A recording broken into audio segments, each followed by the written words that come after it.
Warm greetings. This is Avinash Vishesh from BALB Batch 1 here to give presentation on topic Sales of Goods Act 1930. I'll be presenting with Section 4, Section 12, Section 15 and Section 17 of Sales of Goods Act. Sales of Goods Act 1930, 1st July 1930. According to Section 4 of Sales of Goods Act 1930, contract of sale of good is a contract where seller transfer or agrees to transfer the property in good to the buyer for a price. Contract of sale दो type में होगी, sale और agreement of sale. Essential elements of contract for sale, two parties होनी चाहिए. There must be two parties, buyer and seller. Goods, contract of sale must be goods of any kind except immovable goods. यहाँ पे subject matter करता है, subject matters. Transfers of property, passing of property is necessary, not the physical delivery of goods. Price, consideration of contract of sale must be money, मतलब barter system नहीं होना चाहिए, पैसों का ही लेन देन होना चाहिए. Fifth, it must contain all the essential of a valid contract. Now we'll go with Section 4 of Sale and Agreement to Sale. A contract of sale of good is a contract whereby the seller transfer or agrees to transfer the property in goods to the buyer for a price. There may be a contract of sale between one part owner to another. अब यहाँ पे वो contract of cell, cell के बारे में define कर रहा है कि सेल होती क्या है. जिसका example, Party A agrees to sell crops to Party B. So, Party B can cut the crops anytime after he pays or agreed price. This is an example of contract of sale.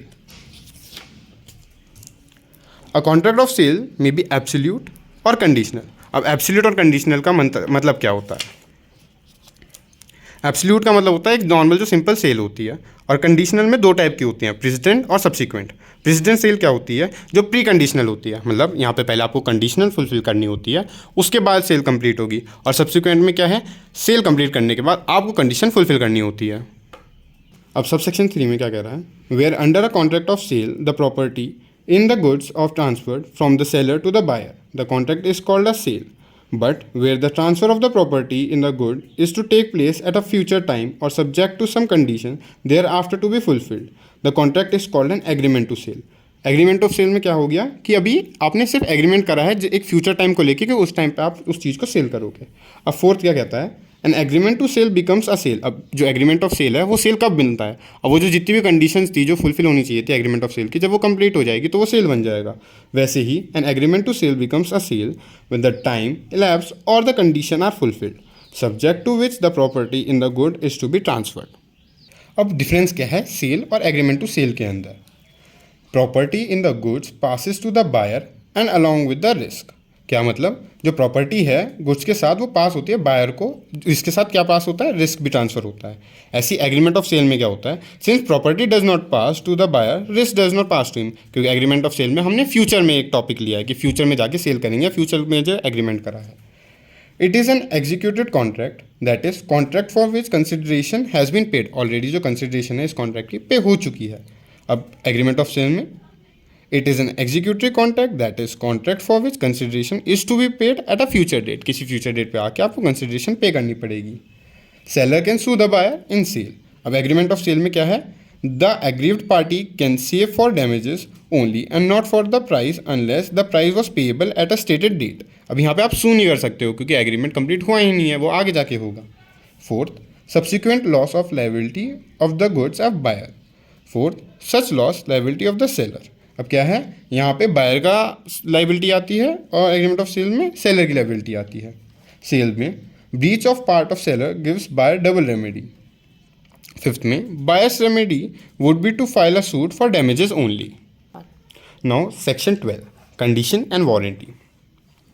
12 sub clause 1, a stipulation in a contract of sale with reference to goods which are the subject thereof may be a condition or a warranty. Subsection 2. A condition is a stipulation essential to the main purpose of the contract, the breach of which gives rise to the right to late or the contract to repudiate.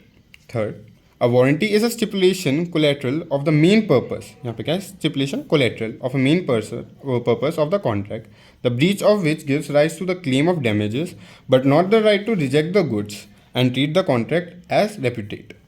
Whether a stipulation in a contract of sale is a condition or a warranty depends in each other cases on the construction or the contract. A stipulation may be a condition through a contract called warranty in a contract. अब 12 sub clause 1 में declaration भी हो सकती है जिसमें condition भी है और वारंटी भी है। सेक्शन 2 जो है सब क्लॉज 2 इसमें समझाता है कंडीशन की डेफिनेशन। सेकंड में हमने बताया जो कंडीशन की डेफिनेशन है वो यहाँ पे क्या है, जो मेन एसेंशियल है कंडीशन उसे कहते हैं। यहाँ पे आपको प्रोडक्ट को वापस भेज सकते हो, रेपुडिएट कर सकते हो, डैमेजेस क्लेम करने होते हैं तो वारंटी में जाते हैं, जो कि थर्ड है। थर्ड बताता है वारंटी की डेफिनेशन। यहाँ पे क्या है, जो मेन रीज़न है उसका कोलैटरल होना चाहिए। अभी दोनों के केस लॉज भी हम बताएंगे। To the main purpose of the contract the breach of which gives rise to a claim of damages. यहाँ पे आप डैमेजेस क्लेम कर सकते हो, सामान को वापस रेपुडिएट नहीं कर सकते हो। यहाँ पे 4th पॉइंट कहता है कि जो सबसेक्शन 1 है उसको मतलब डिपेंड करने के लिए वहाँ पे construction of the contract depend करता है। Whether the stipulation in a contract of sale is a condition और a warranty depends on each of the case of the construction of the contract. ये contract कैसा बना है वहाँ पे बताया जाएगा कि यहाँ पे कंडीशन इफेक्ट हुई है या वारंटी इफेक्ट हुई है। अब हम कंडीशन का केस लॉ एक पढ़ेंगे जो है Baldry versus Marshall. Fact of the case. In this case the plaintiff consulted the defendant, a car dealer, to find a motor car ideal for touring. The defendant recommended a Bugatti car, and the plaintiff followed his advice by purchasing it. The written contract disclaimed any guarantee or warranty, statutory or otherwise, on the part of the defendant. The car proved to be unsuitable for traveling, so the plaintiff rejected it and sued to claim what he had paid. बड़ा basic सा case है। इसमें क्या होता है, आदमी consult करवाता है कि उसको टूरिंग बिज़नेस के लिए, ट्रैवलिंग बिज़नेस के लिए एक कार चाहिए। तो वहाँ पे डिफेंडेंट रिकमेंड करता है उसको बुगाटी, जो हम सबको पता है कि एक स्पोर्ट्स कार है, ट्रैवलिंग बिज़नेस के लिए, टूरिंग बिज़नेस के लिए काम नहीं कर सकती है। और वो कॉन्ट्रैक्ट में दिखाता है कि ये लिखा होता है कि ये कार टूरिंग बिज़नेस के लिए सूटेबल है, जैसे वो, और इसकी बात पे फॉलो करके या एडवाइस मान के वो बुगाटी कार ख़रीद लेता है बिज़नेस के लिए। एंड में वो जो बात पता लगती है कि अनसूटेबल थी कार उस टूरिंग के लिए। तो यहाँ पे जो मेन पर्पस है, मेन चीज़ क्या है, कंडीशन है ना, तो जो मेन पर्पस है, मेन पर्पस क्या था, टूरिंग बिज़नेस, जो फुलफिल हुआ नहीं हुआ, तो वो फुलफिल नहीं हुआ तो यहाँ पे क्या कर सकता है, वो सारे पैसे अपने वापस ले सकता है और सामान को वापस भेज सकता है। तो उसने वही करा। तो प्लेंटिव रिजेक्टेड इट, उसने रिजेक्ट कर दी कार को और suit to claim what he had paid, जो भी उसने पैसे दिए थे वो वापस पैसे लेने का क्लेम कर लिया। अब हम एक केस लॉ करेंगे जो वारंटी के ऊपर है, वारंटी के ऊपर है, जो है Harrison versus knuckles and fosters. Fact of the case: the plaintiff bought 2 small ships from the defendant. That the deed weight capacity of each ship was 460 tons. The capacity actually was in fact only 360 tons. The capacity was in fact only 360 tons. The court held that the capacity of ship was warranty of the plaintiff can sue for that. देखो इसमें क्या हुआ था कि normal plaintiff ने 2 ship खरीदी, छोटी ship. उसको पता लगा कि उसका काम, मतलब उसको काम क्या करना था, एक जगह से दूसरी जगह अपना सामान भिजवाना था। अब उसमें क्या पता लगा जब उसने शिप खरीदी तो उसमें एक तरीके का डिस्क्रिप्शन था कि वो 460 टन की है। वो पता लगा जो शिप थी वो 460 टन की थी, बट जो एक्चुअल कैपेसिटी थी वो शिप्स की वो थी 360 टन, बेसिकली 100 टन कम थी। अब यहाँ पे क्या हुआ, क्या आप यहाँ पे वो शिप को वापस कर सकता है? नहीं, क्योंकि यहाँ पे जो उसका मेन पर्पस था इधर से उधर सामान पहुँचाना, ट्रैवल करना, वो पूरा हो गया। क्या जो साइड पर्पस था, जो कोलैटरल पर्पस था कि जो वेट ट्रैवल कर सकते था वो ज़्यादा, वो थोड़ा सा कम हो गया। तो यहाँ पे वो सिर्फ डैमेजेस क्लेम कर सकता है, शिप को वापस या रेपुडिएट नहीं कर सकता है। अब हम आते हैं सेक्शन 15 में, जो है sales by description. Where there is a contract और the sale of good by description, there is an implied condition that the goods shall correspond with the description, and if the sale is by sample as well as by description, it is not sufficient that the bulk of the good correspond with the sample if the good do not allow correspond with the sample description. अब cell bye description अपने आप नाम में ही बता रहा है कि ऐसी सेल जहाँ पे आप डिस्क्रिप्शन पढ़ के किसी चीज़ का सामान लेते हो, मतलब जहाँ पे आपका सैंपल अवेलेबल नहीं है, वहाँ किसी ने आपको समझाया कि ऐसी ऐसी ऐसी चीज़ें हैं प्रोडक्ट के बारे में और आपने उन चीज़ों के ऊपर प्रोडक्ट ख़रीदा है। अब जैसे मैं किसी को समझा रहा हूँ कि जो मैं कपड़ा बेच रहा हूँ वो पिंक कलर का है, 10 मीटर लंबा है। हाँ, तो जो कपड़ा है 10 मीटर लंबा है, पिंक कलर का है, सिल्क टाइप का है, मैंने ऐसा डिस्क्रिप्शन दिया।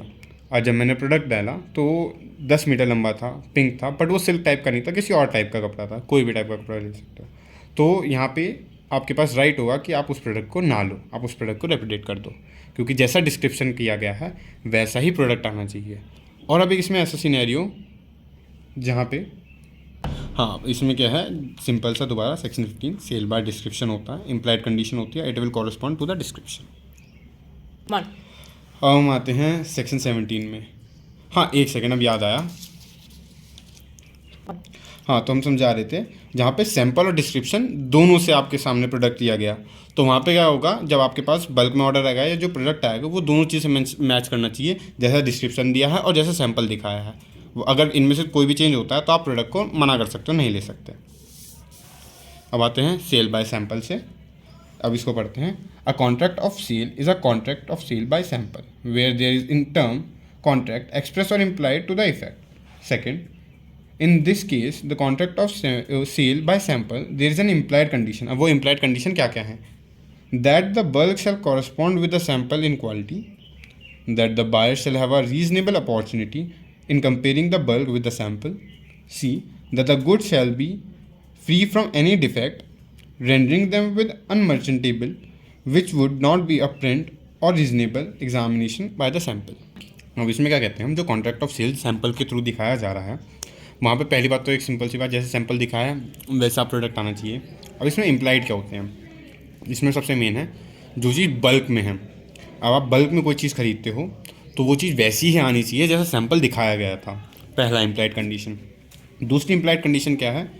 बायर के पास एक रीजनेबल अपॉर्चुनिटी होनी चाहिए बल्क को सैंपल से कंपेयर करने की।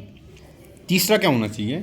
गुड्स के अंदर कोई भी डिफेक्ट नहीं होना चाहिए, जो गुड है वो मर्चेंटेबल होना चाहिए। मर्चेंटेबल क्या होता है? एक ऐसा प्रोडक्ट जो उसका मेन कॉज है या जो मेन रीज़न है उस प्रोडक्ट का, अगर वो प्रोडक्ट वो फुलफिल कर रहा है तो वो मर्चेंटेबल है। अगर उस चीज़ को वो फुलफिल नहीं कर पा रहा है तो वो अनमर्चेंटेबल है। और मर्चेंटेबल गुड का एक एग्जांपल दिखाते हैं। कोई भी कपड़ा है जिससे आप सूट बना सकते हो, सलवार बना सकते हो, कुछ भी बना सकते हो, बट उससे आप एक पर्टिकुलर आर्मी की ड्रेस नहीं बना सकते। अब यहाँ पे देखो, एक रीज़न तो है कि आर्मी की ड्रेस नहीं बन रही है तो वो चीज़ फुलफिल नहीं हो रहा है, बट क्या है, एक प्रोडक्ट जो कपड़ा है उसका मेन रीज़न क्या है, उन तीन चीज़ों को फुलफिल करना। वो कुछ भी चीज़ बना पा रहा है कपड़े से, तो वो मर्चेंटेबल गुड होगा। तो अगर जो प्रोडक्ट है वो मर्चेंटेबल नहीं हुआ तो भी आप उस प्रोडक्ट को डिक्लाइन कर सकते हो। Thank you. अब हमने यहाँ पे जो टॉपिक समझे, आई होप आपको अच्छे से समझ आए होंगे।